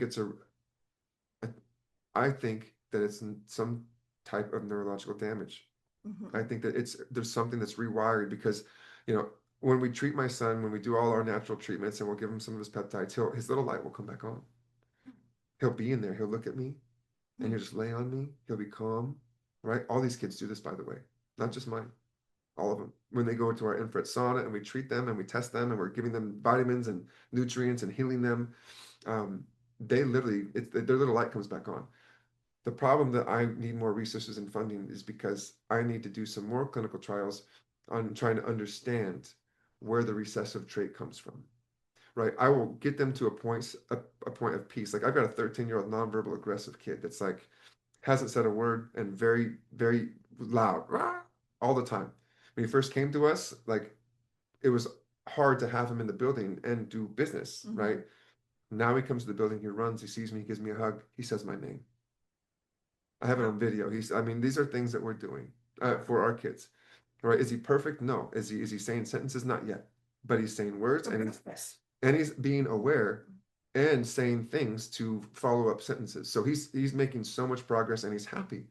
He's no longer aggressive. He's no longer hurting himself. You know what I mean? This is what we're doing. This is the type of work that, but once we get them to this point, there's some sort of regressive trait that triggers it and they go backwards and they're hurting again. They're struggling. They become inflamed. And that's just a process. And that's what I'm trying to figure out, how to stop that process and keep the productivity going forward. I think I need to find more regenerative ways, exosome stem cells, and getting past that blood-brain barrier into the neurological area that has been hurt or injured to help regenerate that. I'm not a doctor again, but no one else is researching it. So I am. So I know that there's neurological damage. I know that there's microbiome degradation. So all connected, we have to find ways to heal that and get rid of inflammation, and then on a cellular level regenerate whatever is damaged. That's how we do this. But until we admit that this has been happening for decades, like Jenny McCarthy 20 years ago, then we're never going to get the answers that I need from my son. I'm going to keep being told no by these local centers. I'm doing more than anyone has ever even thought of doing, and I'm getting told no because I'm not treating it behaviorally. This is a biological disorder. Yeah, no, it's not a behavioral No, issue. these are not bad kids. I didn't even know people believed that. That's why these centers get funding Yeah. from CRVC. CRVC approves vendors because they're doing speech or occupational or some type of therapy for these kids on a behavioral disorder. That's why they get funding. I said, let's do both. Help me with funding, and I will create these centers that will have testing, treatments, and allow these kids their own environment without having this IEP and putting them in school that they're never going to learn anything from. Yeah. What are we doing? They can't even speak. They're still in diapers. Yeah. They need a special environment. And all you're doing is doing the same thing over, which I love my ABA therapists. I love my speech and occupational therapists. I have plenty that work for me, that are volunteering for me, because we're doing this in their environment. We're healing them. We're releasing the inflammation. We're taking away their pain. We're putting them in my brain hub treatment room that's healing their bodies, right? So they feel good. Then what do? We let them evolve in their own environment with all the other specialists. They go into their own specific specialty, and now they have their own teachers. And then they all go into their big group room where they're all the kids that all have autism. They all evolve and flourish in their own environment. And they have a great time. And guess what? As a parent, you get to come drop your kid off for the first time ever to one place and get it all. That's all that I'm trying to build. And that's probably revealing too much information, but I don't care because I want to build these centers. If you can afford to build these centers, let's go. What are we waiting for? The demand is there. If you're a business owner, entrepreneur, you know the demand. You know what I mean? And a lot of business owners have autistic kids and doctors. And we're the only ones that are treating it on a biological level that's actually helping these kids. Every family that we have, mountains of testimonials already. But we have to permeate it. We have to finish the job, right? The job is nowhere near done, and we got to stop these mandates. So that is my goal with Equus for Autism. We've got to stop the mandates. We've got to stop poisoning these kids first. Say, hey, these are not working. These are not safe and effective. Let's start there. Yeah. Let's just start there. If you truly believe in vaccines, why haven't you produced an actual legit one for a child in decades? Or even tried to test it? Why are we doing that? Why are we just blindly giving these parents 5 to 6 vaccines at once and say your baby's going to be fine? Yeah. We have to at least start there and say this is not working. Yeah. Let's start something new, because right now we live in a day and age that if you get sick, you can naturally be treated. You can go straight to the hospital, straight to the ER, straight to your doctor's office. If you get measles, mumps, what are you going to do? Are you going to go run and get a vaccine? Are you? No. No. Nobody is in today's day and age. So why are we still acting like people are? People are waking up. This is the future. Let's stop the mandates. Let's take the evil and the ignorance out of our hearts and realize these are our babies and their futures that we're talking about. And I don't want any other child to end up like mine. And all I want to do is heal mine. And until you can admit that, I can't. I am stuck because you will not allow people to support what I am doing, because I am up against Goliath. I'm more encouraged than ever with the current administration that we're Amen. working towards positive changes. So we're Bobby Kennedy, man, RFK is a hero. Yes, absolutely. Literally a and I think hero. there's more to come. I think he's just Oh, he's just scratching the surface. just scratching the surface. I'm trying to get him to come see my center, actually. That's also a work in progress. So, Bobby, if you're listening, man, come see me. But we were talking. I sent him a letter and all kinds of fun stuff. So we're working on that. Okay, so I have 2 final questions for you. Yeah. I know, because we could probably talk all day long. For sure. And we'll have more to come when you come on my show too. Yes. Well, so one thing that I want to say before I ask you these questions is I kind of see myself as a salesman for healing, because I went through a lot of trauma and had to have a healing process. And when I went through my healing process in my late 30s, that must be why I feel so open with you to literally just talk about this, something that I've never talked about ever. I'm honored. Ever. I must feel some sort of comfort with your energy, so that's good. Yes. So I see myself as a salesman to get other people to go through the healing process that they need to go through in order to fulfill their destiny. Because you keep hitting a glass ceiling if you don't get healing, if you need it. And I think a lot of people, probably most people need it on some level. We all need healing on levels, at some metric, at some facet. Yes. We need healing. And like I said, whether it's internally, whether it's emotionally, whether it's physically, whether it's spiritually, whether it's physically, right? We all need constant healing, because what are we constantly doing to ourselves? Yeah. And Not the only are, world yes, the does. world is tearing us down, everything, the emotional of everything. You're just watching, like, what is that? Why is that happening? Are you kidding me? This is ridiculous. Is this going to affect me? Is this going to affect my family? Is it going to affect my son? Right? And sure enough, everything does. It literally is affecting us all. But you went through a healing process, and Yeah, because of that, I believe you're currently fulfilling your destiny I agree. because you went through that process. But so I want to say that, and because I think there are people listening and watching who need to go through a healing process so that they can fulfill their And I will destiny. tell you, the healing process is not easy. No, it's The not. healing process is not the easy road to take. It is No. the hardest road to take because you are going to face every demon Mhm. of your past, of your Literally, present, and sometimes your literally. future. And no, I mean literally. Yeah. And you Me will too. look those demons straight in the eyes and Mhm. you will have to make a choice. Do I want to take the high road? Do I want to take the right road with God? Or do I want to just end it all? Because that's the only choice that you have. There's no other choice. So why would you make any other choice than to go with God Mhm. and say, listen, I want to make change, not just for myself, but for my family, but for the people that I'm surrounding myself with. Mhm. I want to truly help. I Mhm. want to give them something that I now have, which is healing. Mhm. And that is why I do what I do, why I found peptides, bioidentical hormones, why I did things without poisons in them. I did everything that I could to find answers and find peptides and stem cells and bioidentical hormones from local pharmacies that have no fillers, no blenders, no chemicals, no poisons, where you know what you're putting into your body. And I did that with intention because I had to go through a very tough healing process. And girl, it woke me up, you know. But the other thing that we have in common is kind of large scale rejection. Uh, And what I love about what that did for me is I don't give a yeah, crap what yeah, anyone thinks, because dude, when you've already experienced dude, rejection publicly, which I have as well in a different way, yeah, but I know you have. yeah. Um, once you get the healing and get over it, now suddenly it's like, you think you rejecting me or mocking me or doing this is going to stop me? Listen, I've already been through Listen, worse, far worse. I th So I nothing will can also stop think you. I will also think that's what gave me my confidence back, you Yeah. know, and I really do think that's what helped me in every relationship, every friendship, business wise, because it allowed me to be in my masculine again, where I Mhm. was not. Right. I started taking care of myself. I got my testosterone levels back up. I got my Mhm. blood work back up. I got my body back. You know, I got in great shape, physically, mentally, emotionally, spiritually, most importantly, spiritually, you know, and that really evolved me. And then it realized like, oh my gosh, I can be a better version of myself by just being a better version of myself and not Yeah. pretending to be a better version of myself and acting like I'm this better version of myself when And I'm trying really to not. get the approval. Yeah, Because once you know, it's such a that's such a real thing, by the way. once you're no longer trying to get approval, I literally think you can do anything. Anything.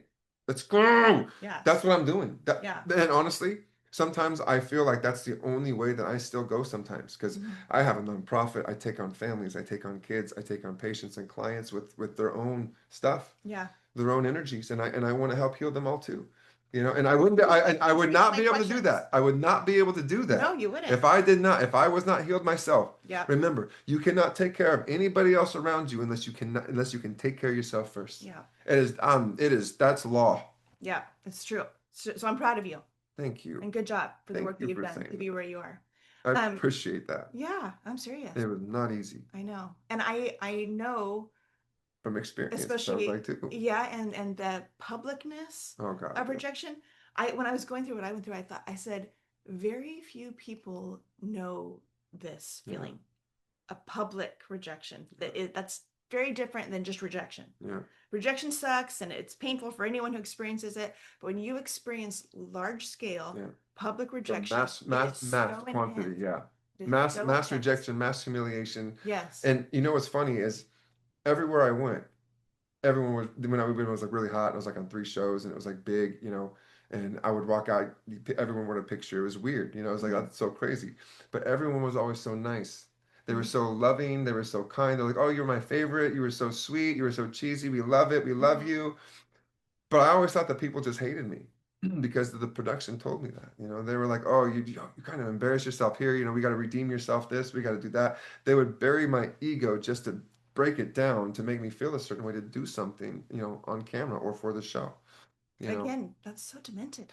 again, I wish people understood Yeah, the trials. that's It has been a journey. Again, that's why I think I connect so well with so many people and why I want to help because, man, I've been in that dark place. I've been in that unhealthy place, and you would never know it. You would never think that I was literally just in a ball, like a little B Literally, word. yeah. Yeah, like literally. I mean, I turned into basically a female. I mean, I didn't want to cope with anything without alcohol or weed. You know, I never smoked weed before until COVID. And then when that hit, that like dragged me down and just put me into a For a deeper. lot of people, that was Yeah, true. I think it was because it helped me sleep. It turned off the brain, right? Yeah. So it is what it is. I started getting into something to cope Yeah. where I needed to cope with just myself, right? But when you do things like that, it lowers your testosterone and raises your estrogen. Hmm. You literally turn into a female, and then you feel like, oh, you feel insecure. You feel like your wife doesn't love you. You get mad easily. You get emotional easy. You become emotional wreck Hmm. because your hormones are actually messed up. And Yeah. that's actually a common thing for men. And so I actually love working with men because once I get their testosterone back up, they become the alphas in the marriage again. Mm-hmm. And when the alpha becomes the alpha in the marriage again, the wife becomes attracted to the man again. The man gets what he wants from the wife that he didn't think he can get anymore. Yeah. Problem solved. Hey, testosterone is, I mean, it's a huge I thing. can't make It it up. really, you I guys, can't make it up. yeah, but a lot of people don't even know about it. They have no clue. Yeah. And if you're low and you're acting in an emotional way with no control, that means you're low in testosterone. Well, and I think unless you're on some sort of natural path, because like my Yeah, husband and I are big into naturopath stuff, correct. Which is what we unless do. you're into that, I don't think you even know about it. Like doctors don't tell you about it. Yeah, We they have to don't. find out from our No, naturopath. they'll put you on TRT as fast as they possibly can, and that's not the answer. You know, there's a place for TRT for sure. I think What TRT does is TRT stand it's testosterone replacement, right? Mm. So it's giving you a cypionate testosterone, not it's pretty artificial, you know. So you're putting more substance into your body, and when you put TRT, that cypionate, into your body, that tells your body to stop the production. It says, okay, you've got enough testosterone now, your levels are good. We're going to stop the production, Mm. right? Where if you're doing testosterone or ipamorelin, one of our peptides, that's going to tell your body to produce more of that.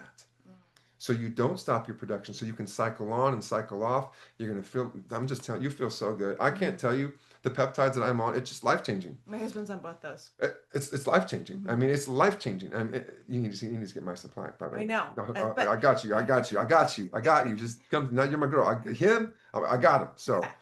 it's gonna. I'm doing BPC 157. He also, you guys also both need to try MOTS-C. MOTS-C is, oh What's my, the two? it's like the mitochondrial maverick. Like it stems from your mitochondrial DNA, so it's literally already inside of you, so you already make it. But it mimics a workout. It increases your metabolic rate. It's incredible what it makes you feel like. I just mental clarity, the sharpness. It's also good for fertility. But I mean, honestly, it is one We of the. definitely don't need any more kids, but I'm just saying, it is one of the most best feeling, natural homeostasis, like bring you back to a normal state when you're feeling young, anti-aging. It's the best peptide. Right. I tell everyone you've got to try MOTS-C, and it's I've heard of it, but I haven't known well what it because what it it's an really is. alternative to a GLP. Now I have all the GLPs too, but Okay. some people don't respond too well to a GLP. They don't like how it backs you up, makes you constipated. Yeah. This does not do that. This does the opposite. It regulates you naturally. It brings you to normal levels, so you feel great, like you're 18 years. I can't get off it. Wow, I'm sold. I'm telling I you, want it. you get on that MOTS-C, you will not only lose weight fast, you'll feel better than you've ever felt. And then we'll add some retatrutide, but that's a different conversation. So Okay. yeah, okay, that's a I whole want different thing. it. We'll get into that. Okay, so my final two questions are, who can you help? Like people watching this, if they're like, I have an autistic child, and so who can you help? What do you offer? And then how can we help you? Yeah. How can we help you with accomplishing your goal of helping autistic families Yeah. find the healing they need in a unique way that is actually helping them? Yeah. So I want to help that. Yeah. I know a lot of people watching I want would to be help so that. grateful for So anybody. who can you help? All right.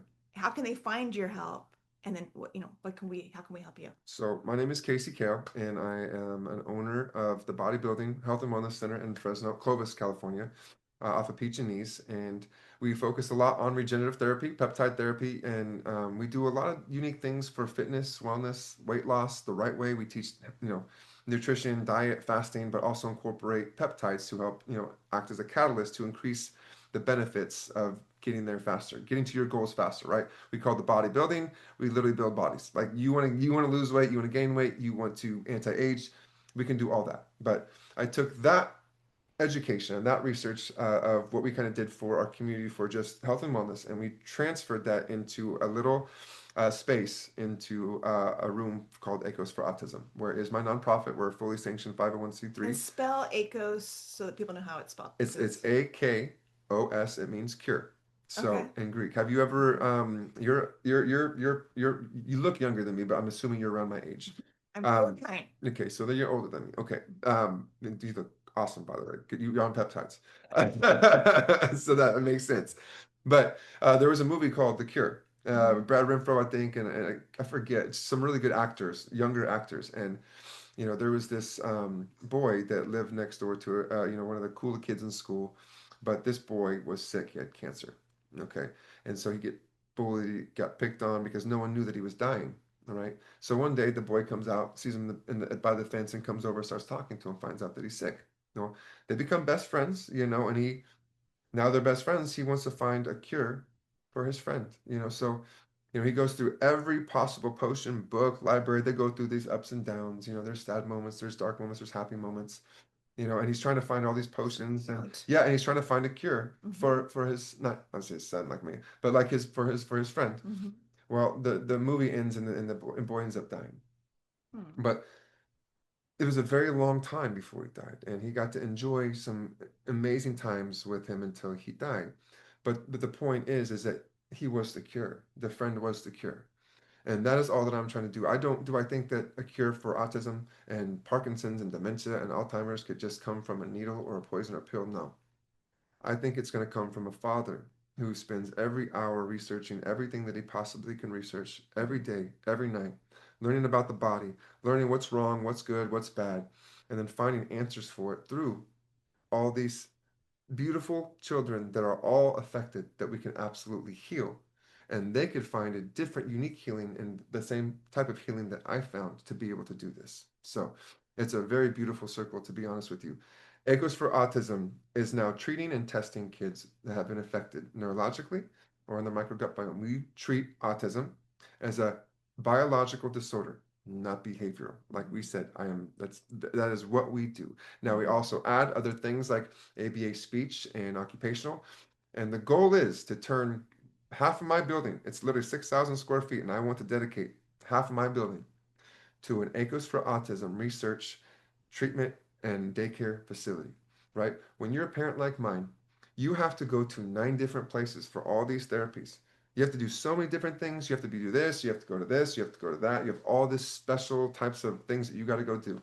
I want it all under one roof, but I want to add the element that no one else is talking about or doing. Nobody. Nobody is doing this. They are not treating this biologically, where we are testing the babies for deficiencies, vitamin and nutrient deficiencies. We're testing for brain inflammation, microgut biome inflammation, and then we are treating these symptoms, okay, from the root level. Reduce inflammation in the brain. Peptides, and also near and far infrared. I put every dollar that I have, hundreds of thousands of dollars, into this. I had a big donor in the very beginning too that helped me kind of build this room out, and we put out this beautiful, beautiful sensory-driven room with lights. It's a cloud. It's a big brain cloud. It's flashing. I get to see it. It's really cool. It's incredible, and it has near and far infrared walls, right? So it's near and far infrared is so healing for all of What is us. that? I've never heard of Near and far. Near and far infrared sauna. So you I've know you heard get of infrared sauna, but I never heard of near and far. that's what's in there. So you have to have a near and far infrared panel. These are what goes through your body, not like a hot rock sauna. These are near and far infrared. There's like lasers. There's red light that's going through, penetrating through your body, going through it, eliminating the inflammation of wherever your body is at. So we actually utilize my near and far infrared sauna for these kids too. Is that on top of peptides? Similar to red light therapy? It could be similar, but we also have red light therapy in the sauna as well. Because I've done red light therapy, and it's incredible for anti-aging. It is. So you do it for both. But there's a lot more things. You have salt air in there too, so you're breathing in salt air environment, so you're healing from the salt air, and then you're detoxing with all the near and far infrared. So it's great for me in general. That's why I'm so skinny, because I'm literally in this room all day, anti-inflammatory, right? So, but these babies come into our rooms, And you would never notice this, you would never think this, but they calm, they relax. And then we're able to treat with lasers, with helmets. We have all these neurological different types of devices that go through, again, near and far infrared or zirconium blue lasers that go through, again, cleansing the inflammation in the brain. And you can see, you watch it happen.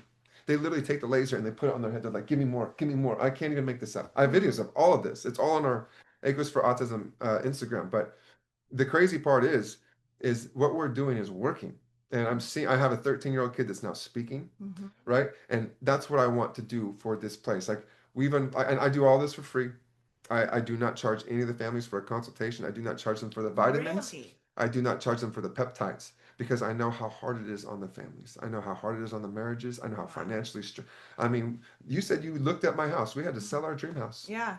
We had to sell our dream house that we had just bought, and you were like, "Yeah." There was an open house, and we went and looked at his house. Yeah. And I mean, I didn't know it was your house, but I missed that house, and that was something that we had just gotten for our family, and we had to sell it because our business got shut down, and Kipton's diagnosis, and it was a tough time. It was a very tough So time. talking about all this that you're doing for autistic children and their families, Yes. which is amazing, but then you said you don't charge them. Yeah. Extra amazing, Yeah. which leads me to that last question, Yes. which was, How can we help? how can we help you? So Yeah. right now we have to stop taking on families because I cannot afford to keep bringing in more and more families. We are seeing so many families, and we need to focus on those families. We need to give them the healing that they need and deserve, right? I can't keep adding and then taking away from the kids that we've been working on and seeing progress for 3 or 4 months. I don't want to do that. They're Yeah. doing so great. Do So they pay if they can't afford to pay? Or do they always just automatically so not some pay? families are generous enough, and I say if you can make a donation, great. Like Yeah. $100, I don't care. Mhm. Like again, I'm just trying to help heal these kids and take out the inflammation so they can have a normal life, and then the families can have a normal life too. And you're paying for it through the Bodybuilding, my Yeah. normal business. So Okay, so if someone lives in Clovis yeah. and they can come get your services, which help Oh them God, fund- that's a great way. so talk about Yes. that. So that is literally how I fund this is through my bodybuilding business, right? We everything that I do goes into Acres for Autism. It really does. Or you So can what just services specifically? the Like peptides, any service. Yeah. I mean, if you're helping support the business, you're helping. facials, Yes, facials, all the what else? aesthetics, cryo, you go see. Therapy. It's amazing. It's just we have hot and cold treatments that are good for again inflammation. So Okay. very good for inflammation. Things that you can do to your body to help heal it naturally without Which having is to where put poisons in it. It's You a big get old and you get real cold, right? yeah, very minus 220 degrees in a dry atmosphere, not an ice bath. Dry atmosphere. You're in an oxidized environment. Whoa. Yeah, How long are you in there? 3 minutes. Yeah, it's incredible. It'll change your life. Like it really is amazing. You'll feel incredible. And that's the cool Yeah. part is like you just come to our building. Like Yeah. and I encourage people, like I just want someone at some point to see what I'm doing for Acres for Autism and help me scale that into a center that is probably the biggest demand. So if you are looking at this even at an investment standpoint, I don't care. It's a 501c3. I don't care who you are. If you have the ability to help save thousands of babies right now by writing us a check that can build out what we're trying to build and then scale that through California, we will save millions of babies. Okay, And if you so and I'm so close to finding an answer to reverse those symptoms, but we are already helping alleviate those symptoms. We're not curing those symptoms. We're alleviating those symptoms, which is also something that no one else is amazing doing. though. Yeah. That should be amazing enough to catch someone's attention. Be like, Yeah. oh my God, that's incredible. But I want to cure it. I want to help eliminate it because it's a neurological disorder. It's a biological problem. And I also think that if we can find answers for autism, that opens the door to Parkinson's, dementia, Alzheimer. These are things that are also, they're finding the same amount of aluminum and metals in 95-year-old Alzheimer's patients and the same with newborn SIDS patients. You guys found or heard of ways to extract the vaccines or I the do, and I'm working on that. different I can't metals? say that out loud yet, but yeah, I am working on that, and I have a couple different ways. One I can say, there is this EBU treatment where it's like a blood dialysis machine where they take your blood out and Yes. you can literally see the spike proteins come out, and then you hydrate it, revitalize it, and put it back in. Wow. So it's like a blood oil change, Uh-huh. and that is something that I've seen it. it's I've seen it. It's interesting. it's incredible. I'm working with the doctor to try and bring it to Central Valley, but Yeah. we get doo-dooed on. We get no. How you much can't was do that machine? It's more than I can afford. Yeah. But they were willing to do a profit share.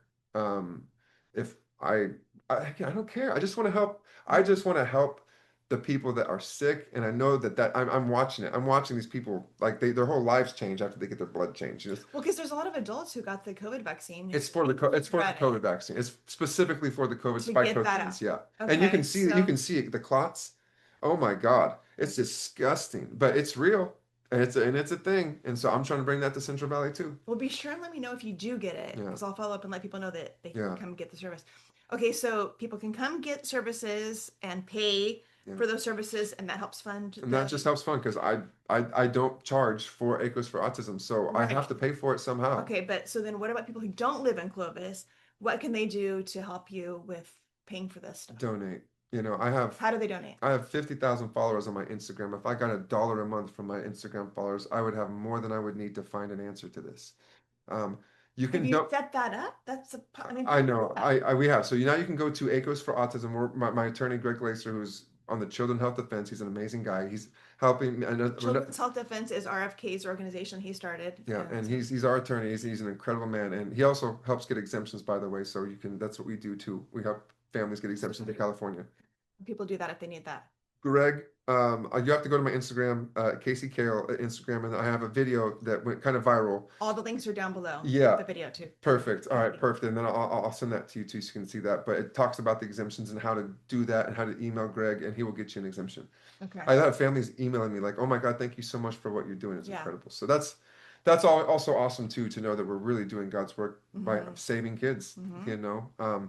But that's what ties all this stuff together. So on ACOS, AcosForAutism.org. so there's a place to donate on there? Yeah. Okay.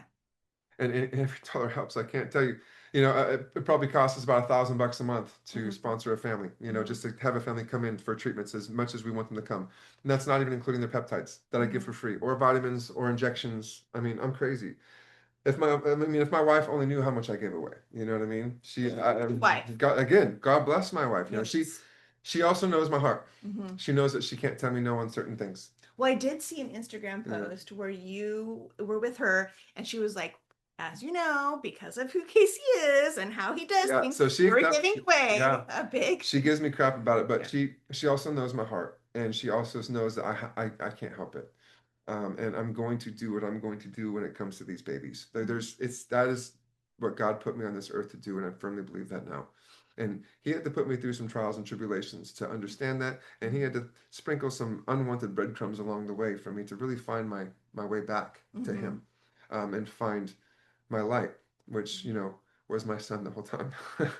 Crazy. Well, and don't you love how God uses all things together for the good of those who are called according to his purpose? Because look at and that's when you see the good in people. That's when you really find the good in people, when they realize all I need is faith. You just become a better person. You become the version that God wants you to be. Which sometimes you ever see that? It's a healing process. You ever see that? And then, but it requires a lot of healing for a lot of people, in a lot of different ways to heal. Right? I joke about it sometimes. I'm like, yeah, we're all crazy because we've all been vaxxed. We've all got certain things that could be going on. And I will tell you, ironically, all the people that I know that are unvaxxed, completely unvaxxed, are some of the smartest, most beautiful people I've ever met in my life. And I cannot make that up. Yeah. My husband and I's best friends didn't vax their kids. They're all adults. How healthy are they? Yeah. How beautiful are they? And they're in their 20s. They're doing great. But I wish so much I would have known back then what I know now. So I wouldn't have vaxxed my kids. That's why I talk about this. And I get criticized for this a lot, because I just want to help save all these other kids so nothing ever happens to them the way that happened to my son. But they don't want to see it that way. So, but the more that we can get people to wake up, I think the more that people are going to see what I'm doing, and they will start to donate. We'll start to find some big sponsors. I think, I know that God is going to provide, but I do encourage, if you are out there and it's on your heart, go to acosforautism.org, or just come see us. Come see what we're doing. We are literally taking care of families every day, all day, every day. It's a very cool place. Yeah, and I have a whole team that volunteers, by the way. Michelle Spencer, that does negative therapy and all types of different therapy. Like I said, I have multiple specialists. Neurological biofeedback. And we do so many unique things that no one else is doing. Michelle has sent me videos of kids too. Oh yeah. We just had one that's 2 years old that just said mama. I know. I saw that video. Dude. That is what we're doing. And smiling. Yes. Happy. Happy and healthy. I have doctors calling me like, dude, what are you doing? Their blood work is completely perfect again. What did you do? I have one kid that was on Crohn's, on all this types of chemo medication. We got him off all his medication because we started some peptide therapy, some body protective compound for his gut and other things that was just killing it. Within 30, 60 days, his gut was now no longer distended. We did his blood work, completely perfect. His Crohn's gone. No flare-ups, no anything. He's killing it. He's killing it. And Do you help non-autistic people with oh, that same kind of stuff? absolutely. I have videos of testimonials of patients now with us of also colitis, digestive issues. I'm telling you, I've taken the education from my son and amplified it into my community and then back forth. That's all that I do. All I do is research stuff on how to heal at the root level so we can get rid of these symptoms, right? Am I trying to cure cancer? No. But can we alleviate some of these symptoms, or can we prevent that from even happening? And maybe cure cancer also in the meantime, because you never know. And I literally just said, I just sent out a video of one of these new peptides that just got FDA approved. It's under the table. It's going to come out here any soon, and it's a new GLP. And they are now looking at it being anti-tumorous. So it could be anti-cancerous. But I can't make these claims. I'm not even trying to make these claims. What I do is my research. But even like ivermectin and oh yes, all natural treatments too. That's how I would go. That's how I would do it. Yeah, totally. Okay, so everybody watching can go on today and donate at least $1. I mean, at least $1. Literally. I mean, I have so many followers, and I'm just like, dude, and if you know me, I give a lot. And like I know a lot of nonprofits locally in town. Like I give a lot. I donate my time, I donate my services, I donate money, and I'm like, I don't have that anymore, so now I need you guys' help. Okay, but that is the one area where God talks about testing him. He says, test me in this. Yeah. And he talks about giving. Yeah. And he talks about how the measure that you use to give is the measure that will be used to give to you. And it's praying pressed down, real. shaken. You've seen it's in Matthew 6, I know. think. I live the verse because I'm like, that's why I have faith. So like I know that someone is going to go, oh my God, what is he? This is what he's doing. Here's a check. Yes. Because it's not a big check that I need. I think watching. They're going to be watching. I pray they're watching, but and again, just come have a look and see what we're doing. It will blow you away. And if you have the means, and you're already donating to other things, stop. All right. Because I'm telling you, this is the most realest thing you'll ever witness in your life. Like, I'm being, funny when I say stop, donate, whatever you're doing. But if you have the means, I'm telling you, when you watch what these kids are doing and the progress that they're having, you can't ignore it.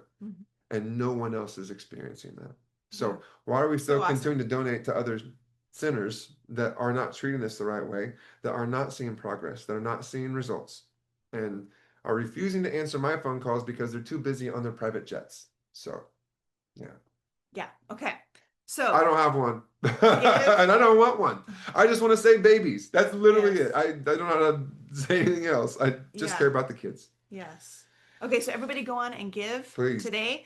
I am going to put the links to all of your social media, your websites, in the description box down below so that you can easily find him, so that you can either take your child in for the help that he's offering, so that you can go and get one of the beauty treatments that he's offering, so that you can pay for the kids to be able to get the treatment they need.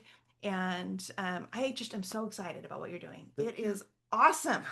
It really is so awesome. I appreciate your enthusiasm because I don't get that every single day, but I think it's starting to change. I think people are really starting to understand why I'm doing what I'm doing, and it's waking people up. And you don't become anti-vax just to become anti-vax. Okay, I mean, I don't know what it's a fun thing to do. It's what I mean. You witness it, you experience it, and then that's why you're starting to see more and more people, because it's 1 in 4 boys. In California. So now that it's so in abundance, you can't not pay attention anymore, and you can't not pay attention to me because I'm not going to not let you. So I have a voice and I'm going to use it, and I will walk the walk every single day, and I will talk the talk every single day, and I will not stop until I find an answer to this. I will not stop. Well, and the attention that you got that was unwanted, I love that though, because that led to you having a voice, and that's God using things, all things together for our good. Because now, it's weird how it ties in, and I don't like to admit it all the time because it's like, really, Yeah. Really? Do we have to go that Yeah, far? like, dude, like, Yeah. come on, you Yeah. know? But if I didn't, I don't think I'd be where I wouldn't be as strong as I am today. Yeah. I can tell you, like you said, I don't care what anyone says. Yeah. And I've never felt that way in my life. Yeah. Very freeing. Took me 40 something years to do it. Very freeing. It is the most freeing feeling in the whole world when you finally don't care. And when I say that, I also mean my wife. Mm. Because that's also a big problem in marriage is this as you become dependent on your partner to be an emotional support person. Mm. Because you can't even emotionally support yourself when you don't even understand your own emotions of what you're going through. So again, there's so we can talk for days on this stuff. It's crazy. But I've learned so much. I wouldn't be able to be who I am today without it. Right? I love my wife and my family more than I can even explain. And I fought for that. Yeah. And I earned that. Yeah. And Yeah. I definitely will, make sure that it's always going to be where it's at today again. But again, it's not always, it's not easy. Yeah. Life is not easy. And that's, I think, takes a toll on a lot of men, physically, mentally, socially, right? Okay, one more question. Do you have a men's support group? I do. Because I do. We have a men's group on Wednesdays at my building. is this specifically for dads or men who have kids that It's not. It's just for men. It's Okay. it's for men that just want to be men and be in their own environment. Mhm. We talk a lot of trash. We pray. We talk about our business. We talk politics. We talk about. I talk a lot about my son. And it used to be really, really, really big. And then even through COVID, we still had some pretty big people that were just coming. It was nice, and then we kind of shrunk it a little bit after that. But I like that it's intimate. Mhm. How many people come? We used to have like 20, 25. Now it's about down to like 5 or 6. Mm-hmm.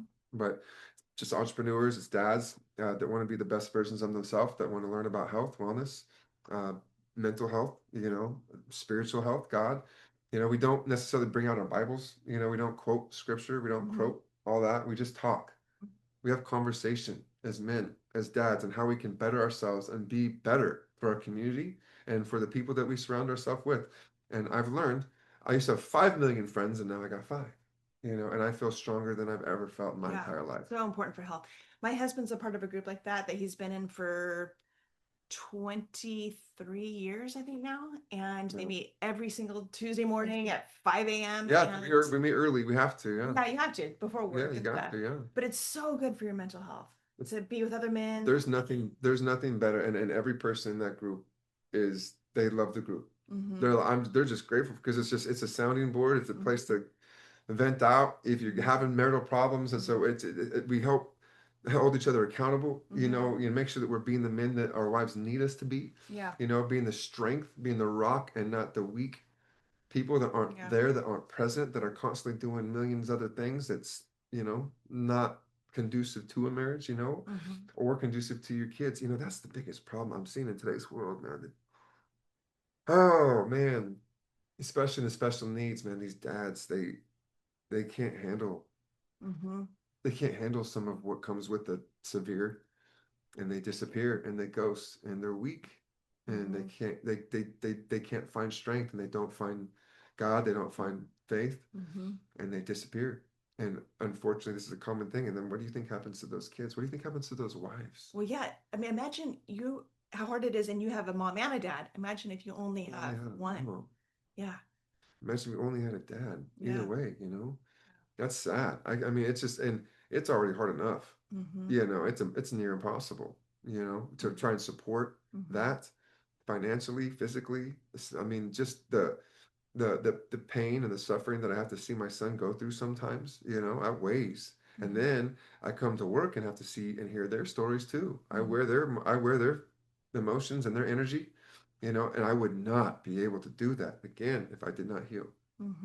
I would be the weakest person because of the energy that I'm facing, and I'm not.